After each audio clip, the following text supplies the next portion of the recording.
नाशिकमध्ये होणाऱ्या सिंहस्थ कुंभमेळ्यासाठी एकीकडे केंद्र सरकारच्या वतीनं कोट्यवधी रुपयांचा निधी शहरातील विकास कामांसाठी आणि सिंहस्थासाठी मंजूर केलेला असताना दुसरीकडे मात्र ज्या गोदावरी तटावर सिंहस्थ कुंभमेळा होणार आहे, ज्या ठिकाणी साधू महंत आणि लाखो भाविक गोदास्नान करणार आहेत, त्या ठिकाणी मात्र गोदावरीच्या निर्मळ जलामध्ये शहरातील मलजल अर्थात दूषित पाणी एकत्रित होत असल्याचं बघायला मिळतं आहे।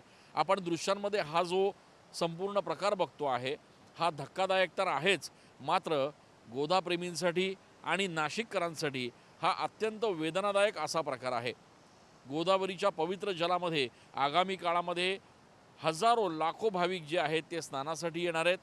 नाशिकच्या याच गोदावरीवर सिंहस्थ कुंभमेळ्याचं आयोजन होणार आहे, मात्र एकीकडे कोट्यवधी रुपयांचा निधी शहरातल्या विकास कामांसाठी आणि कुंभमेळ्याच्या एकूणच इतर कामांसाठी खर्च होत असताना दुसरीकडे मात्र गोदावरीचं पावित्र्य जपण्यात प्रशासन अद्यापही यशस्वी झालेलं नाही आहे आणि त्यामुळे आता नाशिककरांसोबतच भाविकांमध्ये देखील नाराजी आहे।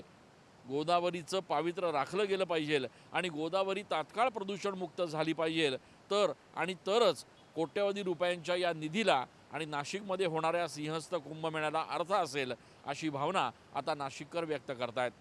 कॅमेरा पर्सन जगदीश सह मी चंदन पूजा अधिकारी TV9 मराठी।